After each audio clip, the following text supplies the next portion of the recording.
Alrighty, we're at chapter 18. I told you that symbol on your shield will make traveling easier, Holt remarked to Horace. They sat at ease in their saddles, Holt with the leg cocked up over the pommel, as they watched the Gallic knight who had been barring passage to a crossroad ahead of them set his spurs to his horse and gallop away towards the safety of a nearby town. Horace glanced down at the green oak leaf device that Holt had painted on his former plain shield. Formerly plain shield. You know, he said with a hint of disapproval in his tone, I'm not actually entitled to any coat of arms until I have become formally knighted. Horace's training under Sir Rodney had been quite strict, and he felt sometimes that Holt didn't pay enough notice to the etiquette of chivalrous behavior.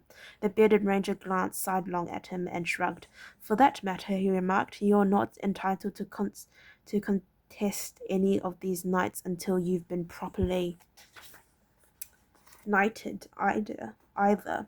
But I haven't noticed that stopping you. Since their first encounter at the bridge, the two travellers had been stopped on half a dozen occasions by foreboding knights guarding crossroads, bridges, and narrow valleys. All of them had been dispatched with almost contemptuous ease by the muscular young apprentice. Holt was highly impressed by the young man's skill and natural ability.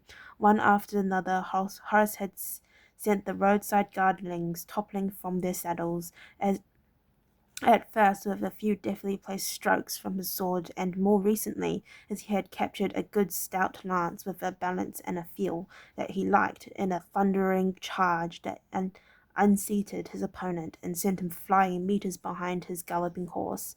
By now the two travellers had amassed a considerable store of armour and weapons, which they carried strapped to the saddle of the horses they had captured.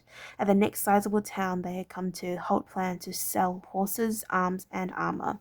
For all his admiration of Horace's skill, and despite the fact that he felt a grim satisfaction at seeing the bullying vultures put out of business, Holt resented the continual delays it caused in their journey. Even without them, he and Horace would be hard put to reach the distant border with Scandinavia before the first winter blizzard made it impassable. Accordingly, 5 nights previously, as they camped in the half-rimmed barn of a deserted farm property, he had rummaged through the pile of old rusting tools and rotting sacks until he unhanded a small pot of green paint and an old dried-out brush. Using these, he had sketched a green oak leaf design onto Horace's shield. The result had been as he expected. The reputation of Sir Horace of the Order of the Oak Leaf had gone before them. Now, more often than not, as the brigade knights had seen them approaching, they had turned and fled to the sight of the device on Horace's shield. I can't say I'm sorry to see him go, Horace remarked, gently urging Kicker forward towards the now deserted crossroad. My shoulder's not totally healed yet. His previous opponent had been considerably more skillful than the general run of highway warriors. Undaunted by the oak leaf design on the shield, and obviously not bothered by Horace's reputation, he had joined combat eagerly. The fight had lasted several minutes, and, during the course of their combat, a blow from his mace had glanced off the top of Horace's shield and deflected onto his upper arm. Fortunately, the shield had taken a good deal of the force of the blow, or Horace's arm would in all likelihood have been broken. As it was, there was severe bruising, and his arm and shoulders were still not as free-moving as he would have liked. Barely half a second after the mace had done its damage, Horace's backhand sword stroke had clanged sickeningly into the front of the other man's helmet, leaving a severe dent and sending the knight sprawling unconscious and heavily concussed on the forest floor. Now he was relieved that he hadn't had to fight since. We'll spend a night in town, Holt said. We may be able to get some herbs, and I'll make a poultice for that arm of yours. He noticed the boy was favoring the arm. Even though Horace hadn't complained, it was obviously causing him considerable pain. I'd like that, Horace said. A night in a real bed would be a pleasant change after sleeping on the ground for so long. Holt snorted derisively. Better school equity evidently isn't what it used to be, he replied. It's a fine thing when an old man like me can sleep comfortably in the open while a young boy gets all stiff and romantic over it. Horace shrugged. Be that as it may, he replied, I'll still be glad to sleep in a bed tonight. Actually, Holt felt the same way, but he wasn't going to let Horace know that. Perhaps we should hurry, he said, and get you into a nice comfortable bed before your joints size up altogether. And he urged Albert into a slow canter. Behind him, Tug instantly increased his own pace to match. Horace, caught by surprise and hampered by the captured horses he was leading, was a little slower to keep up. The string of battle horses laden with armor and weapons raised quite a bit of interest in the town as they rode through the streets. Horace noticed again how people scurried to clear the way in front of his battle horse. As he rode, he noticed the fugitive glances cast his way, and more than once he heard the phrases "Chevalier de Cher," which whispered as he passed people by. He glanced curiously at Holt. What's that they're saying about chains? He asked. Holt gestured towards the oak leaf symbol on the shield hanging at Horace's saddle bow. Not chain, he told the young warrior. They're saying chaner. That's their word for oak. They're talking about you, the Knight of the Oak, apparently. Apparently your fame has spread. Horace frowned. He wasn't sure if he was pleased about that or not. Let's hope it doesn't cause any trouble, he said uncertainly. Holt merely shrugged. In a small town like this, it's hardly likely. More the opposite, I'd expect.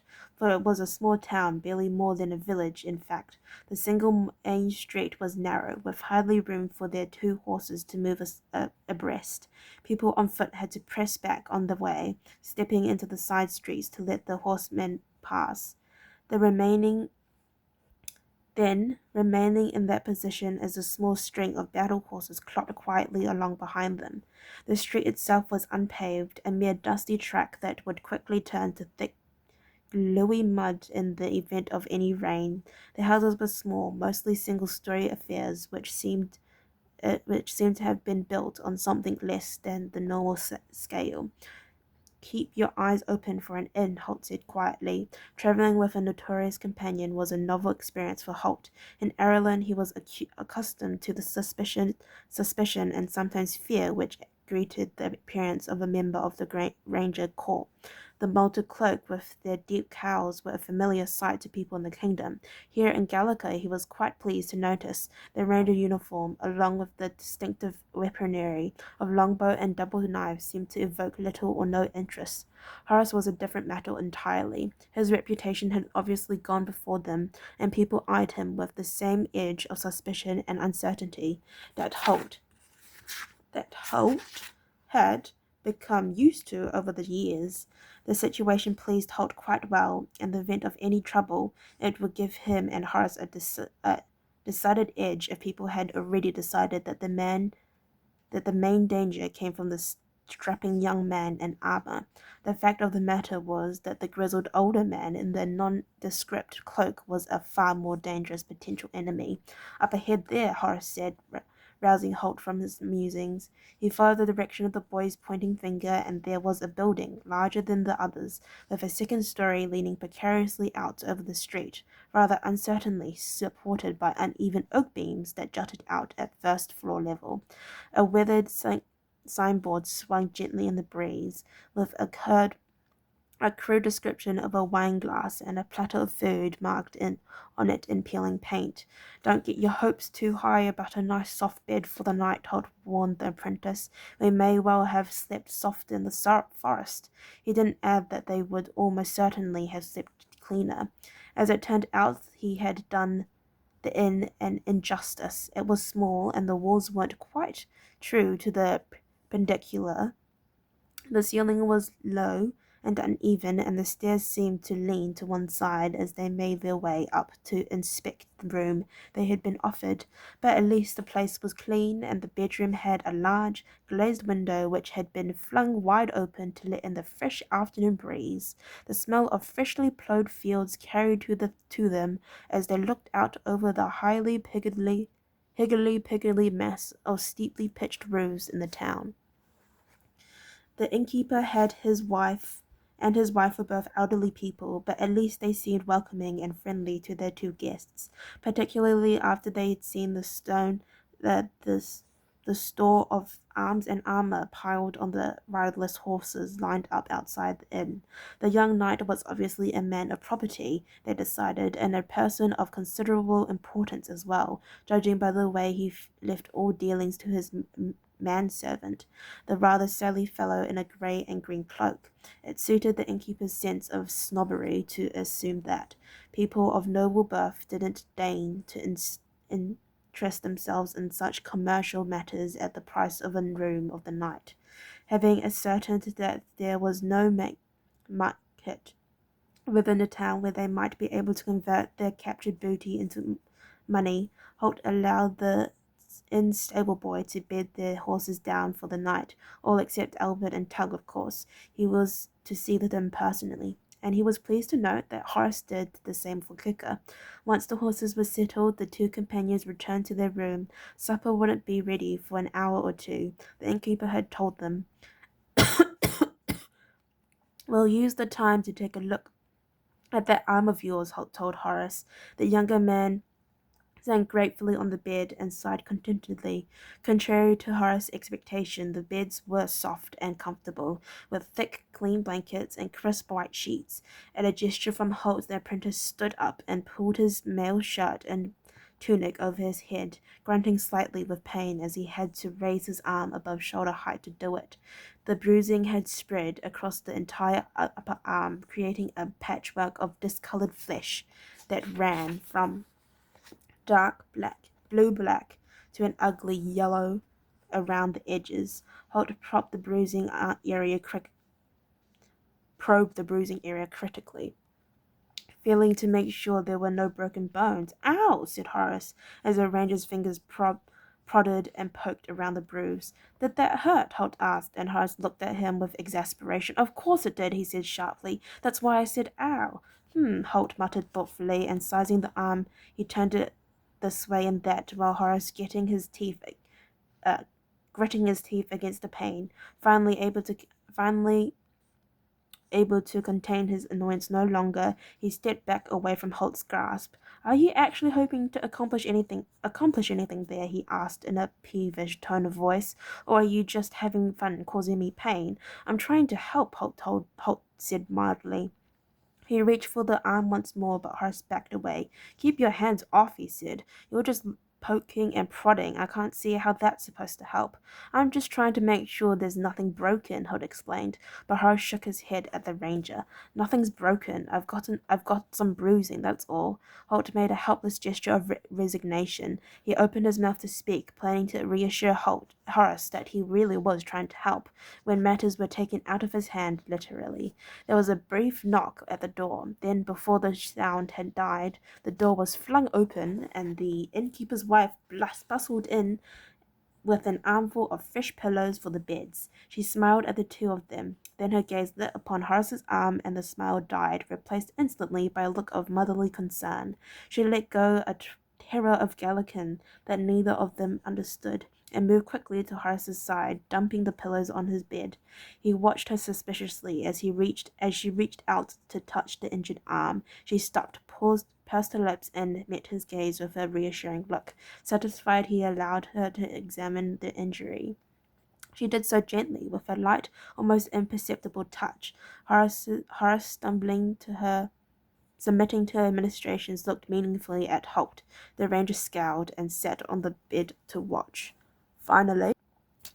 Finally, the woman stepped back and, taking Horace's arm, led him to sit on the edge of the bed. She turned to address the two of them, pointing to the discolored arm. "No breaking bone," she said uncertainly. Holt nodded. "I thought as much," he replied, as Horace sniffed disdainfully. The woman nodded once or twice, then continued, choosing her words carefully. Her command of the Ireland tongue was inexact, to say the least. "Bruising," she said. "Bad bruising. She hesitated, seeking the word, then found it. "Herbs." She made a rubbing gesture with two hands, miming the act of rubbing herbs together to form poultice. "Break herbs. Put here." She touched the injured arm once more. Holt nodded agreement. "Good," he told her. "Please go right ahead." He looked up at Horace. "We're in luck here," he said. "She seems to know her business." "You mean I'm in luck," Horace said stiffly. "If I'd been left to your tender mercies, I probably wouldn't have an arm by now." The woman, hearing the tone of the voice but not understanding the words, hurried to reassure her, making crooning sounds and touching the bruise with a soft hand. 2 days, 3, no more bruising, no more pain, she reassured him, and he smiled at her. "Thank you, madame," he said, in the sort of country tone he imagined a gallant young knight should use. "I shall be forever in your debt." She smiled at him, and in mime again indicated that she was going to fetch her stock of herbs and medicines. Horace rose and executed a clumsy bow as she left the room, giggling to herself. "Oh, please," said Holt, rolling his eyes to heaven. Okay, well, thank you for listening to Read Chapter 18. If you'd like to listen to me read Chapter 19, please stay tuned, and I'll see you next time. Bye-bye.